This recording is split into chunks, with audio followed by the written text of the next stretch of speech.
You're listening to Beyond Wellness Radio, bringing you the cutting edge in health, biohacking, and sports performance. Stay up to date and listen anywhere and anytime on your computer, tablet, or smartphone by subscribing on iTunes. Catch your host, Dr. Justin Marchegiani, as he answers your burning health questions as well as interviews from world-renowned guest experts. For more Beyond Wellness Radio, go to beyondwellnessradio.com. Hey there, it's Dr. Justin Marchegiani. Welcome to Beyond Wellness Radio. Feel free and head over to beyondwellnessradio.com where you can access our full podcast transcriptions. While you're there, you can also sign up for our thyroid and female hormone video series. This series goes into the root cause of why your hormones are out of balance. While you're there, you can also schedule a functional medicine consult with Dr. Justin, myself, where we'll dig deeper into the root cause of your health challenges. Feel free and think of sharing this podcast with at least one person. This podcast grows by people sharing it. Sharing is caring. If you can think of one person that can benefit from this information, please feel free and share it. If you're enjoying the podcast, make sure you subscribe on iTunes. You can also click below the video or podcast where you'll see the iTunes review button and leave us a review.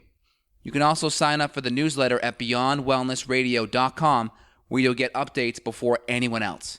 Thank you so much and enjoy the show. Hey there, it's Dr. Justin Marchegiani. We got a great podcast here today. We have Bryan Timmins here, who is the founder of BioHealth Labs with his father, Dr. William Timmins, Bill Timmins, the late great Bill Timmins here. And Bill wrote the book, The Chronic Stress Crisis, many years back. And he was a mentor of my good friend, Dr. Dan Kalish, and I've learned so much from Bill over the years, even though he's passed almost 10 years. Is that correct, Bryan? That's right, 10 years ago. And he's helped so many physicians kind of mold their way of treatment and care for patients and really, changed and molded the whole way functional medicine is today. And we have this lab that's left over that's a great treatment modality and tool to assess stress and gut function. And I'm really excited to talk more about that with you, Bryan. Well, thanks for having me, Justin. You're a very, valued client and friend of ours, and I was just, talking to you recently about how I first learned about SIBO from you. Oh, that's great. You were first looking into SIBO testing, SIBO breath testing. I was online, and it was your video that I watched about 5 times, taking notes to wrap my head around it. So it's a pleasure to be with you. Well, it's great to be here, and I do appreciate your guys' new test that's out, the 3-hour test with the lactulose, and also we'll be talking about some of the newer technology that you guys have with the glucose testing, which is great because that gives us a window more into the upper intestinal tract, where the lactulose gives us a window into the middle to lower part. Is that correct? Yeah, that's right. With the glucose, because it's absorbed faster, you are getting upper, and you're also, and which is believed to be a bit more specific to the bacteria that are putting these gases out. Whereas with the lactulose, we're getting the distal end of the colon where the bacteria are more common. So, best case scenario, you actually do both. And when we release the glucose here in the next few weeks, we are going to offer a combo in which you can get both. Granted, it requires some commitment. You need to plan a few days there where you're going to be on a strict diet, But what better way than to look for SIBO than to do both tests? And we're going to make sure there's a nice discount associated with patients that are getting both tests. That's great. And regarding the SIBO test, you typically have patients go on a lower FODMAP diet ahead of time. There's certain foods you're telling them to avoid or to eat. Yeah, specifically, the 24-hour preparation limits the diet significantly. Mm-hmm. To some proteins, white rice. I mean, it's very, very limited, which for some people, will not be a big deal. But I think for the average person, it's going to be a bit of a planning stage. And, my advice, and I'm sure it's yours as well, is for a patient who doesn't necessarily have a nicely controlled diet, not to try and do this overnight and treat it as like a stressful event, but to ramp up to it. Absolutely. Absolutely. Start removing some things from the diet, maybe even 3 or 4 days prior. But when you get to that 24-hour preparation period, it's just got to be based on the instructions. And typically when I look at the SIBO testing as well, I'm always looking at parasites and gut infections as well, because some people, like you mentioned earlier with the H. pylori, we'll always run the 401H or an equivalent test to make sure there are no other lingering infections like an H. pylori or a parasite infection like blasto or crypto or giardia, because some of those infections, you may have collateral damage in and around the parasites, and you have all this bacteria spewing off hydrogen and methane, and you may have a false positive or, positive for SIBO, but it may be from a deeper infection upstream. What's your take on the 401H and kind of combining some of the deeper parasite stuff with the SIBO?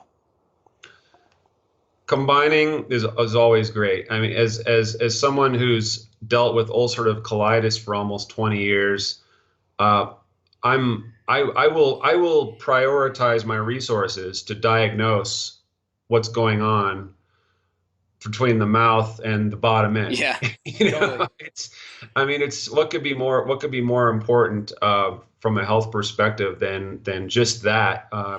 Unless you have other known issues, of course, but we know that most health problems originate in the gut. So to have the gut as clean as possible, I think, is a huge priority. I recommend that as resources are available, I think doing the pathogen screening, doing the GI screening, with BioHealth Lab and also with other labs. I just think it's that important. And the thing too, being in this business, I do understand that there's no one answer when it comes to gut testing. I mean, some labs will market themselves as having the answer, but I have found with my own challenges that I was best served by doing as many tests as I could afford, and to get at something. And some of the gastroenterologists I was working with had the same attitude. They said, well, we don't have one lab we use. We're going to try a few different tests because inevitably labs will miss things. Or in the case of, for example, some of the PCR testing, the sensitivity is so extreme that we're picking up things that aren't even a problem. So it's like putting together a puzzle, and I think it correlates to the severity of your health concerns. And I know you guys have used the stool antigen testing for many years, and I've always said you guys have probably the best H. pylori stool antigen out there. I mean, I've tested it up against many tests side by side. It picks it up where others don't. So that's always great to have that. What's your take on the PCR or the DNA-based polymerase chain reaction test? I'll run some of them side by side with the 401H from your lab there, but what's your take on it? Well, I believe it has enormous promise. Mm-hmm. And we want technology and medicine, healthcare, to be joined at the hip. What I'm always shy about, though, is the shiny new toy. And we see a lot of clinicians rushing headlong into things that are new and unique without really understanding them or appreciating what the real science is behind it. Because to appreciate lab science, you need to sort of commit yourself to a learning process that most people aren't willing to do. I believe there is value to the PCR testing. Now, I can't speak to one lab being better than another. We've certainly looked into things ourselves. Are you exploring at all doing PCR? Well, we do have a couple labs close to ours that are not competitors that do a lot of R&D. And what we're doing is we're patiently waiting for a couple thumbs up from some scientists that we work with who have been looking at these tests, don't like the current technology setup for one reason or another. And we're waiting for things to be a little more refined and to do their own validations in-house where they can truly correlate not just acutely healthy patients, but these subclinical cases that a lot of us are looking at. I mean, it's one thing to have Clostridium difficile and be in urgent care, and it's another thing to have chronic stress problems and what's driving them. So if you want to look at the gut, I'll tell you what, a lot of it has to do with the clinician's ability to understand the lab's technology and science and marry it to their own understanding of how the results are going to affect their decisions. And that's why we're such strong supporters of our methods, which, now granted, we're not in the dark ages by any means. We have some very sophisticated gear, especially where our cultures are concerned and our ability to do light targeting on organisms, get very careful speciation. We also, I can tell you, we pick up more candida than any other lab based on feedback I've been getting. And that a lot of it has to do with the fact that we still believe that people have a value in the microbiology department. And Absolutely. we have a lot of overhead on staff, highly qualified staff, including a public health microbiologist we've had now for a couple of years who's amazing. There is a passionate commitment to finding things in our lab, as opposed to just flipping the switch on an instrument and assuming that everything's going to turn out great. And yeah, go ahead.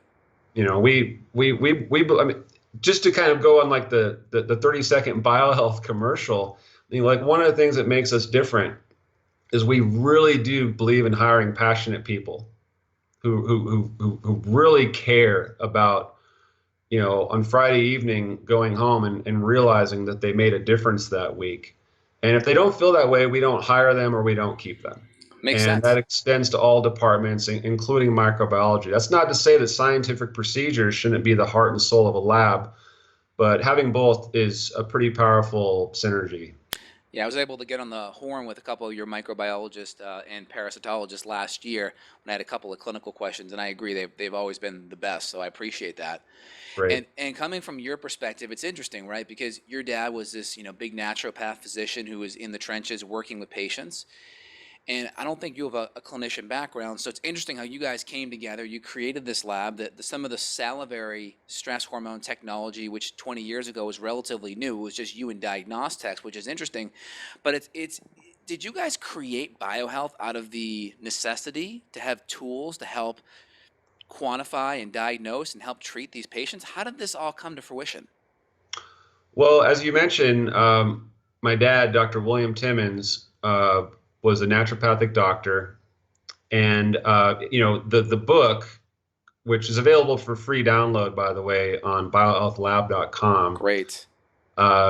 It really tells the whole story, including the first chapter, which is his story. In the interest of time, I'm trying to really, you know, condense this. But this is a guy who had pretty much retired by 40 because of his success in real estate.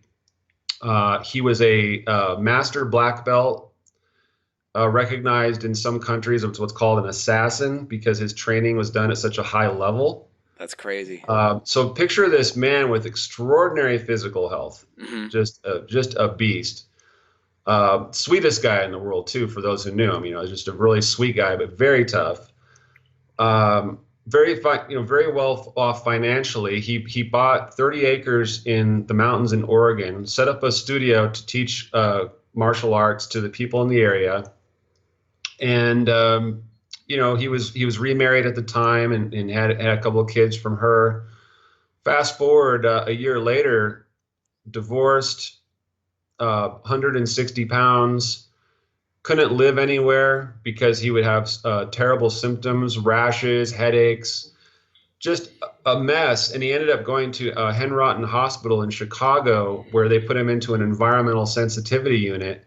And that's where they determined that he had environmental illness. Right. Yeah, multiple chemical sensitivities. I mean, everything. He couldn't even get close to like a ghetto blaster, you know, like the old stereos with the battery operated things, without feeling himself get weak. Wow. So he ended up going out to the desert in Southern California and living in a special community where he started researching and building himself back up through diet and titrating foods and this whole thing. And then it was a brilliant man, Bill Kellis, who operated a clinic in San Diego, who put the pieces together and said, Bill, you know, here's what you got, and this is what we've got to do. And they built him back up, kind of like the $6 million man. And rather than go back to real estate or whatever, my dad's like, yeah, I got a lot of people to help. You know, that was his spirit. Totally. And so he became a naturopathic doctor, opened up a clinic, and became legendary for helping people that had to drag themselves through the door, and had been there, done that with every clinic, and, you know, traveled the world, gone to Costa Rica to the forbidden, you know, I mean, whatever. He would get everybody that was. He had stage 4 cancer cases. You know, people and he was with reversing them. People with giant tumors who 2 years later were personal trainers and you know, dynamic, living a joyful, successful life. So how does this all come forward?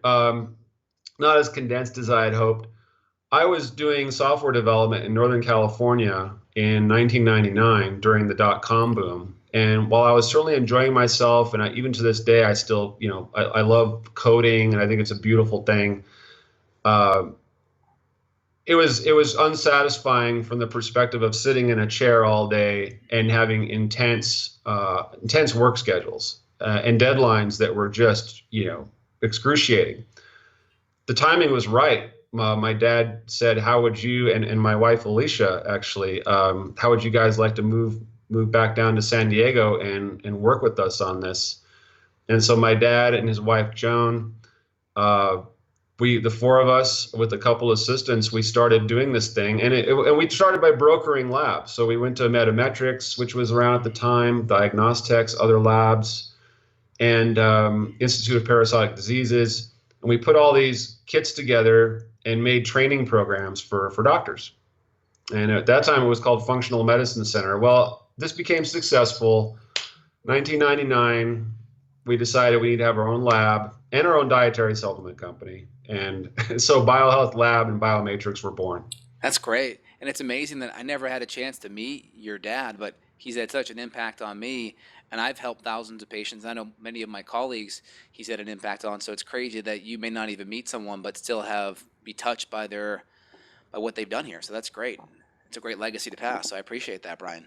Yeah, indeed. Thank you. Well, let's kind of switch gears here. You guys have come up with some newer technology, and it's really cool because it relates to a lot of the stress physiology that most people experience, that fight or flight people are in daily with this adrenal stress from foods, from infections, from lifestyle and emotional stressors, and that's the new adrenal testing. And one thing that you guys have looked at is the Cortisol Awakening Response, which is basically looking at cortisol, your stress response when you wake up, and then looking at it, remember correctly, 1 hour later, and really looking for that 50% jump in cortisol, and that gives us a big window into our HPA Axis, which is the brain, the hypothalamus and the pituitary, talking to the adrenals. Can you talk a little bit more about the cortisol awakening response, Bryan? Yeah. So just a quick backstory is warranted. Since 1999, we've been doing the cortisol measurements. 4 cortisols at certain time frames during the day, doing DHEA sulfate as the most basic stress assessment, to assess how the body's responding to stress and give us some clues into what the drivers of stress might be, and as a monitoring tool for lifestyle changes, therapies, and so on. About a year and a half ago, we were challenged by one of our colleagues who had been doing a lot of research, is Dr. Tom Williams. Yeah. And Tom called me and said, I want to give you a heads up. I'm working on this book, and bottom line, it doesn't seem like any of you labs know what you're doing, because the science doesn't support the collection times, the units of measurement, the precautions, the idea of adrenal fatigue. So he came at me with all this information that I'd kind of been loosely aware of, but you get busy, you get complacent, the tests are helping people, it's not broken, don't fix it. But he challenged us to upgrade across the board, and he really challenged all the labs. And we took the challenge. We felt it was just that important and exciting, frankly, to make these changes. And, besides taking a second look at our nomenclature and the way we talk about the test, the idea of, are there really 3 stages? Is there really a reserve of pregnenolone that can be stolen in favor of cortisol? There were all these things that we'd all believed in that suddenly became questionable. So, but more like rubber meets the road, where the clinician and the patient are concerned, evaluating the HPA axis, we realized that bottom line, Justin, science. Like, as a lab, we have to have a kit, instructions, a return shipping temperature control. We need to have reports with details that are all rooted in science, where you can go on PubMed and see support for that. And so that's why we went away from our menu of adrenal stress testing, which was based on ideas we'd had for many years, which were good. Don't get me wrong. And I know you had your own experience with those tests, and their value. But we saw this as an opportunity to leap forward and get more precise and really refine what we're doing. So again, an example for patients watching this who are doing these tests, it's very important that the first sample be done 30 minutes after waking. Why? Science. We know that that's the peak of cortisol production over a 24-hour period. That first 30 minutes. Actually at the 30-minute mark. So the patient wakes, sets a timer at 30 minutes. We're going to get a consistent number that's representative of the peak of cortisol. So that DHEA sulfate and the units we use for that, a lot of these nuances, and also the way the instructions are written, the advice on how to accumulate the saliva in your mouth that won't interfere with the test. We took a look at a lot of details, made sure they're reflected in our instructions, which are very attractive, very friendly. We have very sophisticated packing materials because you don't want to leave certain analytes at room temperature, ambient temperature, vulnerable to heat and temperature swings. So we've done all this to improve the quality and the scientific integrity of what we do. But cortisol awakening response is really the big deal here. And the reason is, the way I like to think of cortisol awakening, well, first let's define what it is. But right before we wake up, we have what's called the, I may mispronounce it, I think it's the suprachiasmatic nucleus. Yep, exactly. Yeah, it's a part of the brain that's like warming up the car. It's like the first crank of the key to start the engine. That's it. It's getting ready because the brain is getting ready for the day. And if you take life and you break it down, what is it? It's one day at a time. Yeah, absolutely. Almost said the most stressful event. I would hope it's not, but the first stressful event you have in your day is waking. Yeah, absolutely. Waking is a stressor, bottom line. So measuring the dynamic of how waking affects the HPA axis, or I should say how the HPA axis responds to waking, and the challenge of the day ahead is an amazing tool to look at how resilient and strong the hypothalamus pituitary adrenal axis is. There's been all this concentration. I understand why. People want to keep it simple and get through the day. But it's not about adrenal. The adrenals are an important part. They produce hormones in response to signals from the brain. But with the cortisol awakening response, you have a natural rise and fall of cortisol. And the way to measure this empirically is to have the patient collect a small, tiny amount of saliva within 5 minutes of waking, and then set the alarm, unless they're a great clock watcher, they watch the clock. 30 minutes later, they do the second sample, and then another 30 minutes later, 60 minutes after waking, do the third sample. So we get basically at 0, 30, and then 60. So three samples in that first hour. Is that correct? That's correct. Good. And so what we do is we report that curve reflected against what we know from the literature would be the healthy curve to have. So instead of a single cortisol, which just tells us about production, the amount, this is like a movie compared to a photograph. We're getting a dynamic picture here. We're doing a mini stress test, really. And what should we be seeing there? So if we're at baseline here, is it a 50% bump at 0 to 30? Is that where we're looking? The range is around 50 to 70%. I may be off a skosh. And again, the literature is guiding this. The studies are going to take a while to have the healthy, inclusive, populations and kind of do it ourselves. But the 60 minutes should come down to less than 30, about 35% of the morning. So you want to see it go up to roughly 50%, And you want to see it come down, not to the morning level necessarily, which is very rare to see in the literature, but around 20 to 30% above that morning level. So let me give the listeners an example here. So let's say we're pumping out about 10 units of cortisol at 0 minutes, at waking. So then we should be at about 15 in about 30 minutes and maybe back down to 12 at 60 minutes. Is that a good example? It is. What that would demonstrate is that under that stressful event of waking, we have a nice rise. Okay, I'm ready to start the day. Everything's turning on. That's that peak. Everything's turning on and getting ready.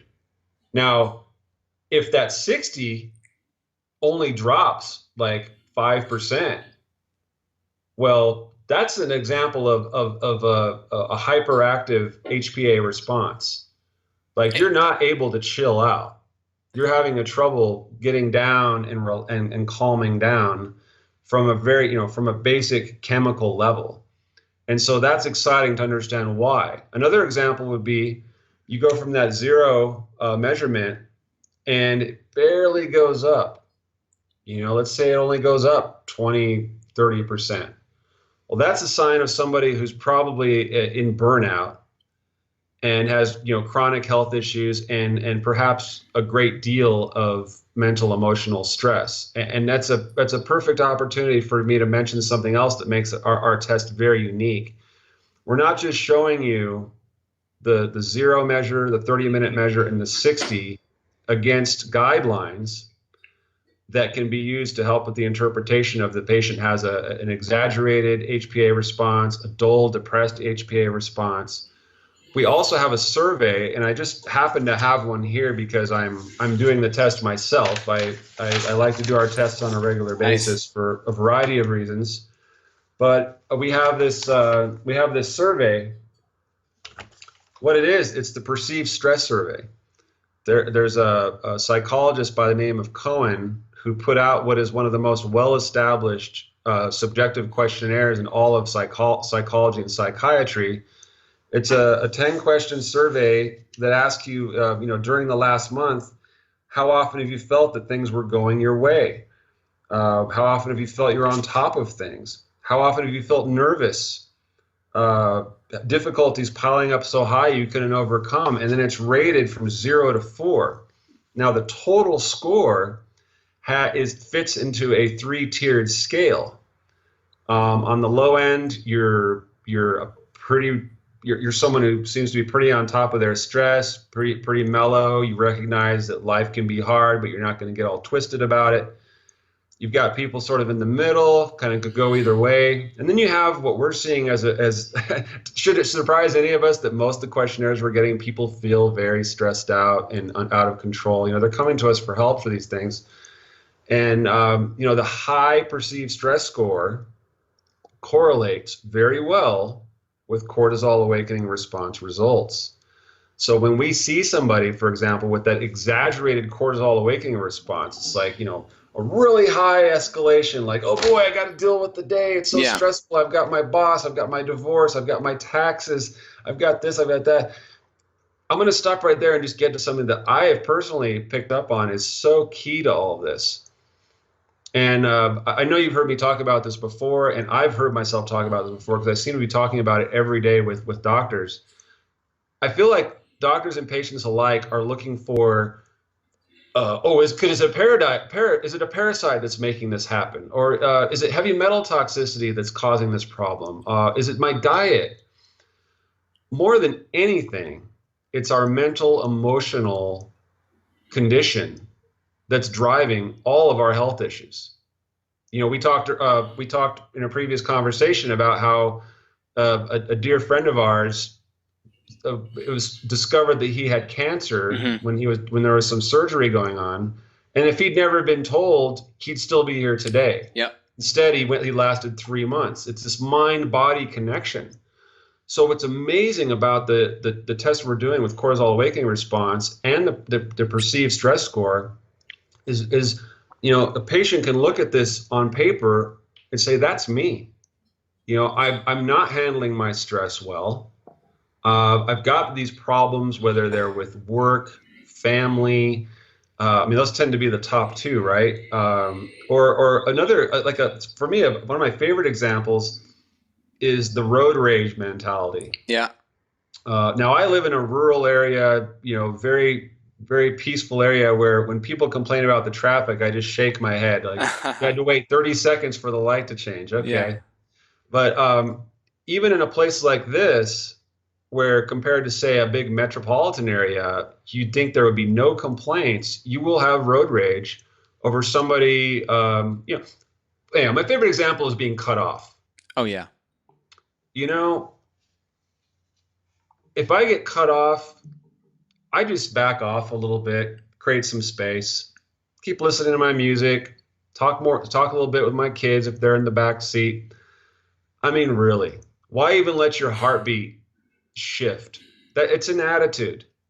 It's an attitude. And I really believe that that's just one of many examples I could provide of how our mind, our mental state, our ability to deal with stress, to deal with it coming, to deal with it happening, to deal with it behind us.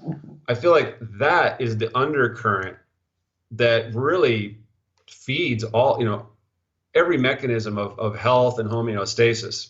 And I think a lot of the testing that's being done here, we're really getting a window into our parasympathetic and our sympathetic nervous system. So we have about 20 milliseconds for our frontal cortex to override that road rage, reaction to go chase that person down or whatever, right? And the more we have that parasympathetic system that's strong, we can override that sympathetic response. So the sympathetic response, in the example you gave where it's too high, for instance, where you get that cortisol awakening response that pops up and stays up, that's like you're driving a standard, but it can only go one way. It only can go first to second, second to third, third to fourth, fourth to fifth, but you can't downshift. So now you're stuck in that high gear and you can't wind down, you can't relax, you can't turn off. And then the opposite, when you're stuck in first gear and you can't go from second to third to fourth, you can't generate the energy. So with the testing, it's kind of like driving that car, right? You either can get up to max speed and deal with stress, but you can't wind down, or you can't get up and deal with stress anyway. So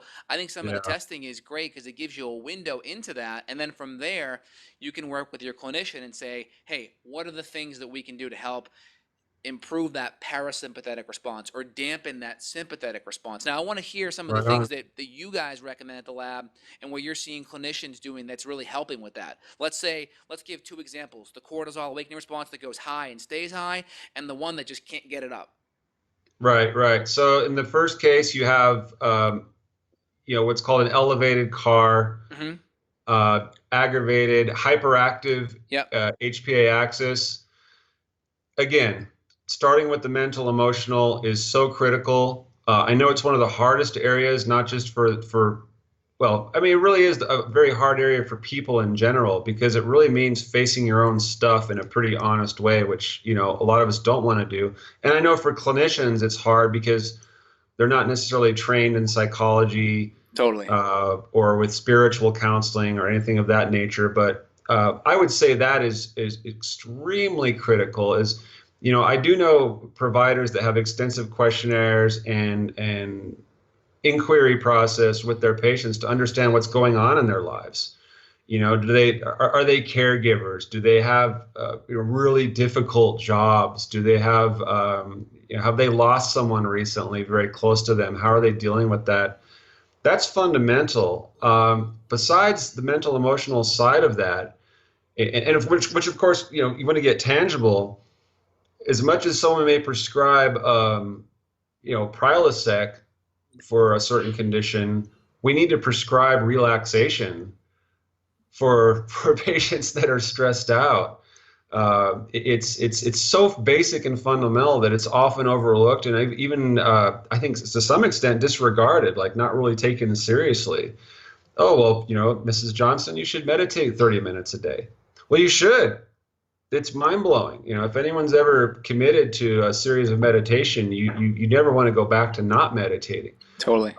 There's so many practices that can help, as you said, to manage the nervous system, which is the fundamental warehouse for every other health process we have. Now, besides that, certainly changes in diet, That's a very personal thing to different people and clinicians, so I can't really cite examples. There's so much disagreement over what's what. Totally. The sleep factor is an amazingly important thing. In fact, it seems like we know a couple of researchers in this trade, and they feel like sleep is the next like boom. It's something we do, for a third of our lives, pretty much, but people don't really think about it. I mean, a great example here, the room I'm in right now is beautifully lit by natural light and so forth, but at night it's black. Yeah. It is as black gets, and I have a Verilux blue lamp that I turn on if I need to get up because I don't want to be shocked. That kind of thing's really critical too. Getting into sleep, because if you can optimize sleep, you optimize everything. Totally. Change your sleep, change your life. I mean, really, it's so true. And there's so much work that can be done on sleep. And of course, as you know, some of our panels offer melatonin, which is a great indicator of how well you're shutting down at night. Night stimulation, like I struggle with my daughters to get them to get off the screens at a certain hour. Totally. They don't want to hear it. They don't want to hear dad talk about HPA Axis. They just want to finish their game or FaceTime with their friend. But I try to explain to them that you're not really sleeping when you overstimulate yourself like that. You're not getting the rest and repair. Or at least get some of those blue blocking sunglasses on that will help at least block some of that blue light. Absolutely, yeah. That's a great invention, and really that's just another cornerstone of this advice. And then of course, what's the other pillar of lifestyle? Exercise. And I think again that's another very personal thing. I've seen things lately online that just cracked me up, like people arguing over the health effects of rebounders. Some people claiming it's bad for you or doesn't do anything or doesn't raise the heart rate. Others claiming it cured their cancer. I mean, we just have to get real with ourselves and figure out what works for us, balance it, not spend 10 hours a week researching, listening to talking heads and bloggers, no offense. But there's got to be an application. Do it. Yeah, exactly. Just do it and figure out what works for you. Now, getting away from lifestyle, mental, emotional, obviously there could be drivers of chronic stress that are contributing to these dysfunctional patterns, whether it is the one, the first example you want me to address, which is the elevated, or if it is the blunted. The blunted, of course, is more of a sign that you're in a what we used to call stage 3 adrenal exhaustion. Yeah. Where you're just slumped. But I can tell you that you can still have quote unquote healthy cortisol levels, a healthy production of cortisol, and still have a blunted CAR, blunted cortisol awakening response. That's really important to understand. The cortisol awakening response is telling us how your HPA axis, how resilient it is, how well it manages challenges. It doesn't necessarily concern itself with the level of cortisol output. But anyhow, to go back to my point, inflammation, huge. In fact, most of the research that has been done on the drivers of HPA axis dysfunction are based in inflammatory cascade. So of course we know that GI infections are a huge issue there. We also know that leaky gut is a contributor to HPA dysfunction. And why do we have leaky gut? Because the intestinal barrier has been eroded by, the classic examples I think most people can resonate with would be like gluten intolerance, lactose intolerance, these what should be healthy, crypts like microvilli, all this work, they get all crumpled up and they're trapping parasites. Yeah, villus atrophy, absolutely. So the basics apply. They really do. I think that no matter what data we have, or even if we don't have any data, right, to take my lab hat off and just be a regular guy, if you never did another lab test, you know that you need to do the right things to support your physiology and to return to homeostasis. Now, where lab testing comes in is when you want to measure your progress empirically, which is a beautiful thing. I mean, that's my favorite thing about lab testing, actually, is I'm not wondering if I'm getting better, and maybe it's just a subjective reference point that I have, and this is improved over here, so I feel better, so my perception is different of this.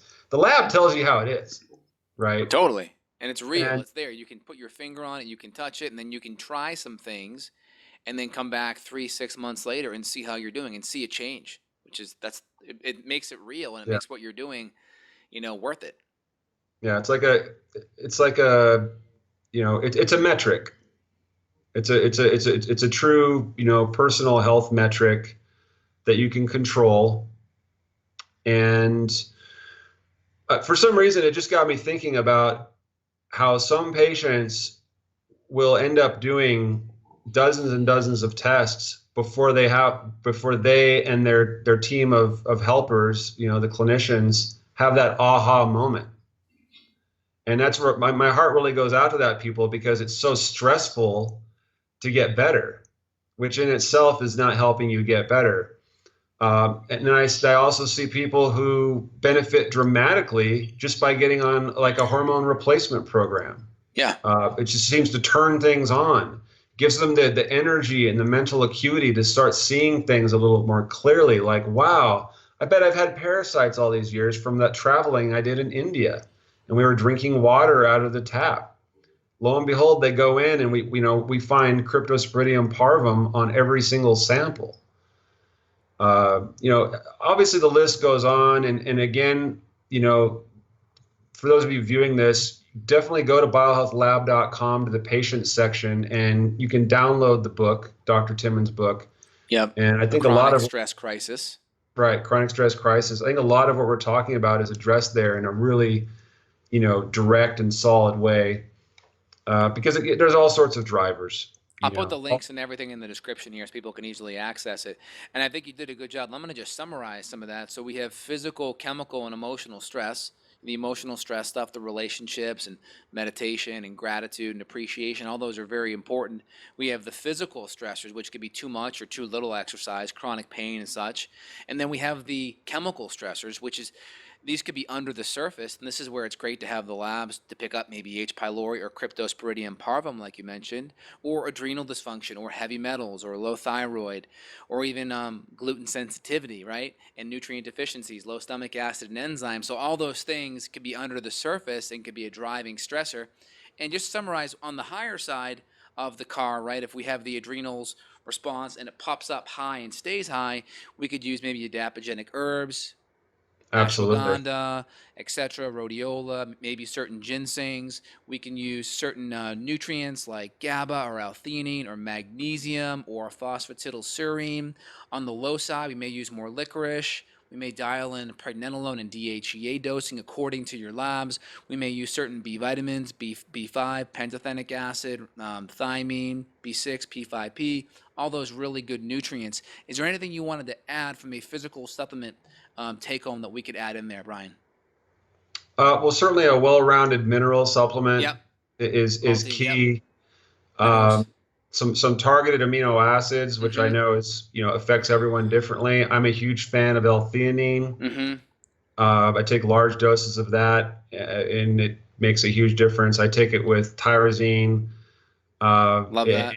It's just it's a really neat synergy. But no, you actually nailed it with what you listed, because even in Dr. Gulliam's book, which consolidates most of the relevant research, what you listed is represented there. I got that book right over here. I think I can see it. If I could almost reach it. But yeah, it's a great book, and I agree. He does put a lot of info on the pregnenolone steel, where it may not be that stolen building block per se. It may just be that the physiology is shifting, and the more catabolic you get from stress, the more hormones do tend to go down the stress side of it, but it may not be this building block phenomenon known as the pregnenolone steel. And we'll put some info below. I've done podcasts and videos on this topic, so we'll put those below too. Okay, cool. And just to underscore one thing you mentioned, the adaptogens. Yes. They're phenomenal, and I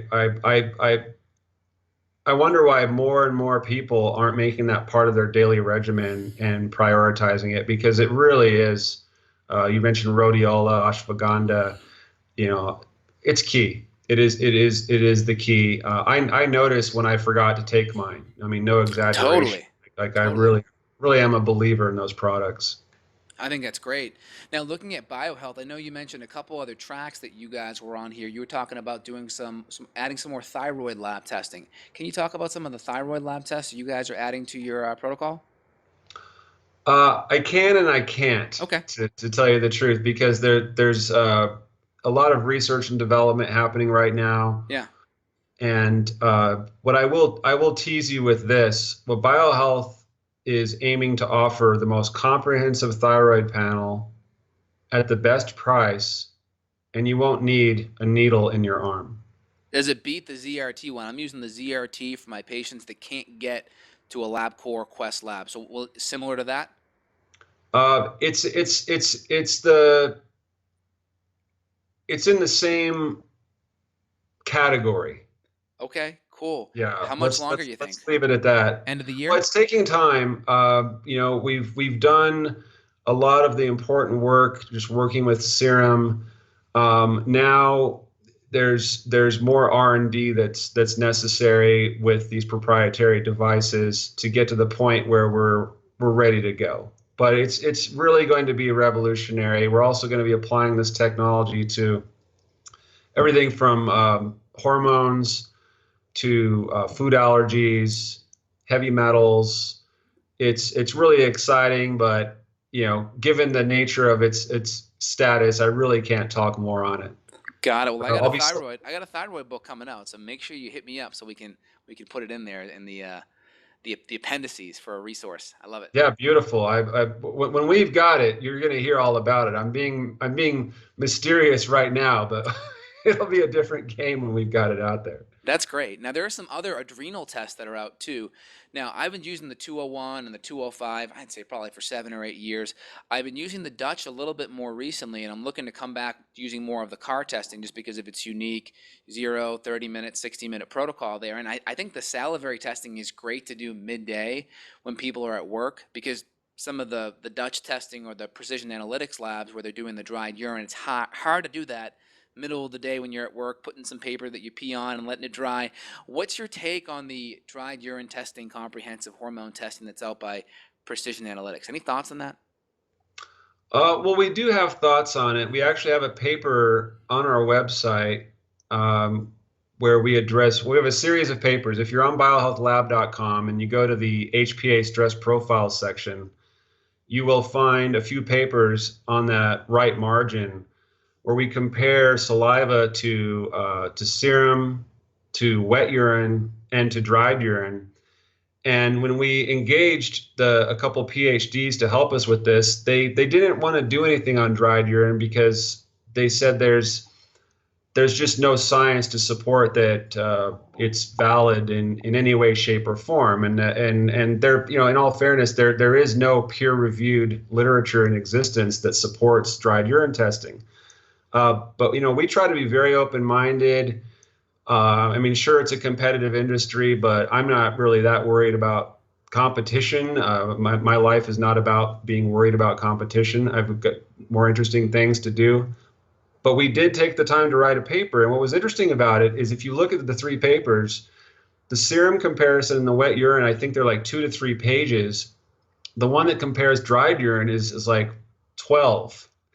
And that's because the people we engaged got pretty passionate about the topic. And I think the paper probably speaks best for itself.